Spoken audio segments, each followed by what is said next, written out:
and they just don't understand PlayStation is not Xbox. You will get a lot of games that are on Xbox and they will go draft over to the PC, but that's not going to happen with PlayStation. We almost care.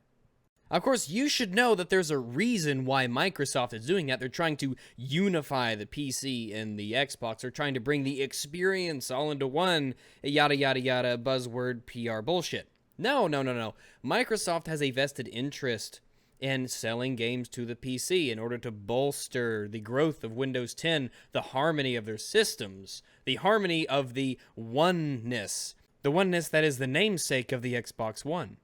So for Microsoft, if somebody buys the game for their PC to get it to run Windows 10, Microsoft wins. They're getting users. All right? They have an actual reason to have people buy their games, even if they're exclusives or were exclusives for the Xbox. They have reason for people to get those on the PC now. They have a real business motivation to do that. Sony, however, does not. In fact, it's practically a conflict of interest for Sony.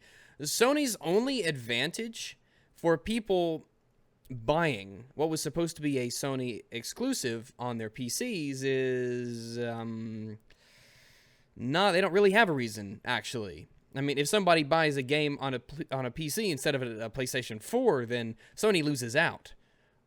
All right? Sony doesn't move a Sony supported game. They don't move a PlayStation 4. They don't get that sale. Sony has a business reason to keep their exclusives as close to the PlayStation 4 or to the Sony series of systems as they possibly can. Microsoft doesn't have that same reason. So, not entirely fair to compare the two because Microsoft's much more open in terms of their market tentacles. They got those tentacles. They got them reached out further than Sony does in terms of video gaming. So, hopefully that explains that. You're not getting Ratchet and Clank. You're not getting Uncharted. You're not getting God of War. You're not getting Infamous. You're not getting Horizon Zero Dawn. Clearly not getting Bloodborne. Yeah, but that's okay. That's fine.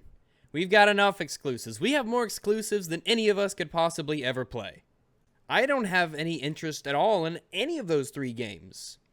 But all this talk about exclusives, it seems to highlight this lens that you're looking at the PC console landscape with. The landscape that exclusives are the most important thing. And if you're doing that, first off, it's unwise because we have way more. And they're better because a PC exclusive can do things a console could not physically do. Star Citizen, Arma 3, blah, blah, blah, example I've named before. Let's look at Rise Son of Rome, though. That was supposed to be the Xbox One system seller. That was supposed to be the powerhouse of the Xbox One. Rise Son of Rome. Which was, wasn't too good. Well, let's look at the PS4 powerhouse game. That's a little better, I guess. I mean, neither of these are still really good. Oh, but Rags, listen. Just cause these two games weren't very good and they were supposed to be like the big releases of these systems, Rise was a opener for the Xbox One. It's supposed to show off the graphics potential and how cool next-gen games could get. Yeah, it wasn't very good. And yeah, the Order 1886 supposed to be that PlayStation 4 system exclusive. You know, it's super good graphics. This is next-gen gaming. That wasn't too good either. Now, here's the point I'm trying to make. If you have an exclusive, especially exclusives that are so highly pushed like Rise and the Order were, if it's not good, you have lost a much bigger percentage of your potential exclusives than if a PC exclusive isn't too good. If an exclusive on PC isn't good, we got 9,000 more. An exclusive isn't good on the console, you don't have that many other potential system movers to be good. And that's just the mathematics of it. You can put whatever value on every game you want. But from just a sheer numbers perspective, we have a much larger pool of potentially excellent or potentially poor games to pull from. Also, did anyone else notice that there are 1,358 ratings for Rise and almost 3,000 for the Order? No? Just me?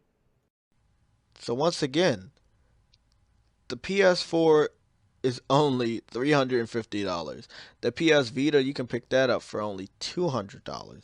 Yeah, buying a Vita right now sounds like a great way to look. This article came out the day I was doing this video, May 15th. That's the day that I was working on this video. And it's saying the PS Vita discontinuation could happen soon in the US. That's a rumor, and you can look at the full article in the link down below.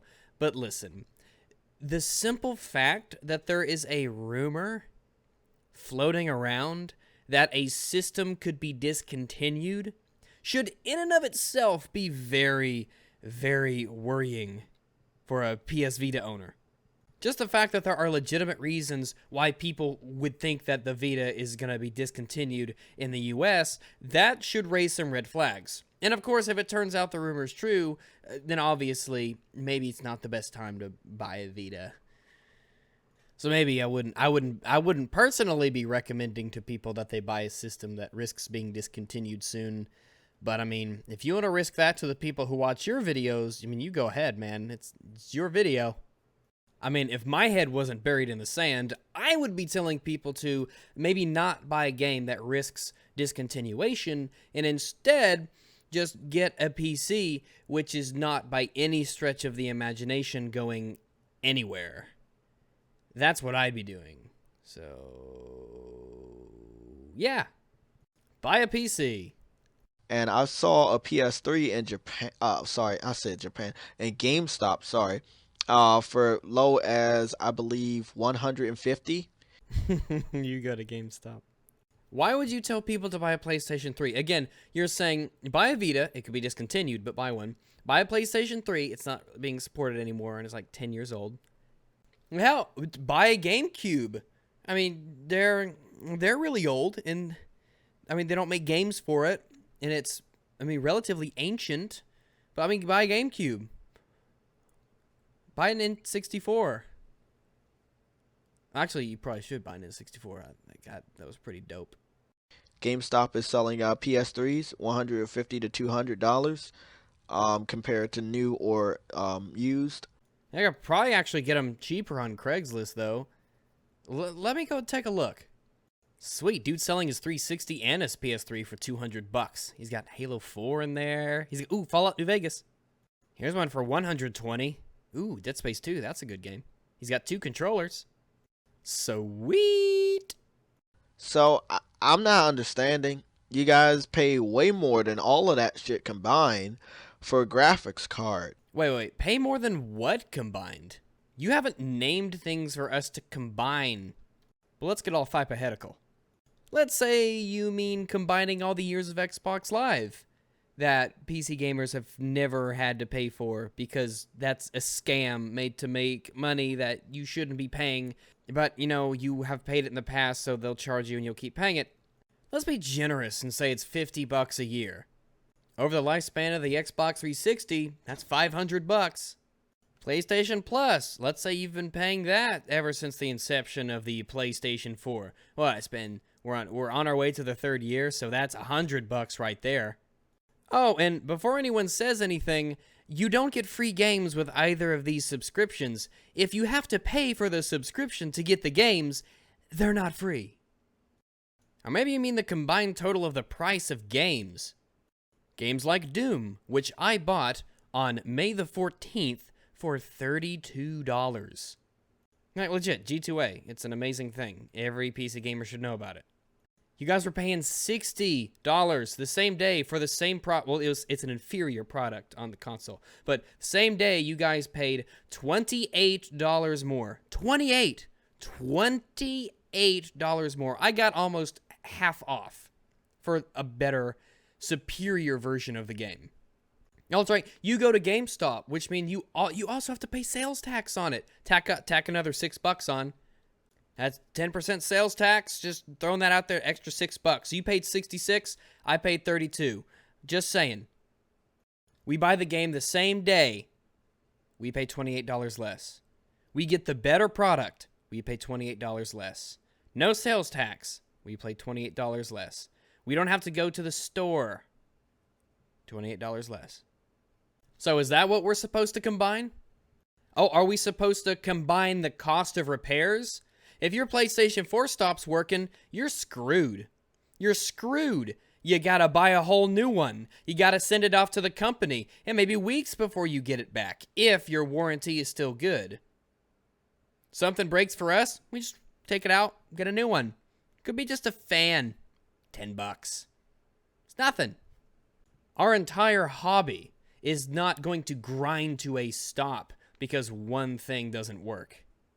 So I'm not understanding. You guys pay way more than all of that shit combined for a graphics card. For a graphics card, all that stuff combined that I didn't name, that I luckily came up with examples of. Flip that on you, didn't I? It's not hard. Flip that right on you. I took that table, flipped it right around. The table has been turned, good sir. That's my table flipping noise. GTX 970, you can get them on Amazon for $234. I mean, it'll basically just run every single game at 1080p above 60 frames a second. A lot of them on Ultra. Oh well, whatever. Oh yeah, June 10th, GTX 1070, $380 new. More powerful than a Titan X. And we knew about all this stuff in advance so we could plan out our purchases. I always tell people all the time. I tell people this whenever they ask me. But you know what? If you go back to the video that he posted, there is a depressing amount of likes. 110 compared to 114. One of them is mine. And it's the best dislike of them all.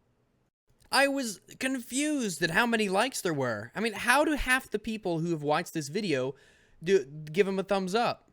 And it's probably because, one, confirmation bias is a thing, and people like to have their opinions confirmed, all right? And he doesn't go into any detail. There's no stats, there's no graphs, there's no articles, there's nothing. He calls every Xbox gamer a racist. That's flat out. Every Xbox gamer is a racist. Of course, this is obviously a PlayStation channel. But even if someone says that the PC's better because the console only plays 30 frames a second, well, I mean, I understand that you're advocating for the PC, but it doesn't matter. That's a lie. Dislike. You told a lie. That's a no-no. You don't want to do that. I'm shocked. I mean, obviously, and here's what I've noticed on YouTube, right? I think an excellent example is my Why I Kill on Sight DayZ video, which is, this made me lots of friends. That video started out mostly positive, overwhelmingly positive, in fact. But slowly but surely, it's kind of gone to about half and half. Still more likes than dislikes, but it's kind of found its place on YouTube. It's not just my subscribers who were watching it. Now everybody's finding it, everybody's looking at it, and it's a lot more controversial now because of that. I think the same thing is what happened to this video. I mean, initially, all of his subscribers, all of his fans, they upvoted it because they clearly don't know anything about the PC. Much like JayTechTV clearly does not know anything about the PC. And if you don't like the PC and you hear someone railing against it, as silly as that railing is, then you'll like it, you'll love it, you want to hear more of it. You want to have that bias of yours confirmed by somebody else. If you don't know anything about the PC, this video sounds fantastic. You see, The Amazing Atheist, he's a fantastic channel. Until you find atheism is unstoppable, then all of a sudden the Amazing Atheist he's not really great at all. I loved my 360 until I got a PC, then all of a sudden that Xbox 360 wasn't too great. So I'm not understanding. You guys pay way more than all of that shit combined for a graphics card. It's all there, black and white, clear as crystal. So you get nothing. You lose. Please do not besmirch the good name of Gene Wilder. Odd, though, that he chooses to use this clip. You get nothing, you lose. When really, when you take a look at the numbers, when we talk about exclusives, we're the ones who get all the exclusives. By comparison, console has basically none. We have literally thousands of exclusives. Numbers, data, graphs, they don't lie. But again, numbers and graphs and piles of data, that doesn't mean anything. Not if you're blinded by your hatred of the PC.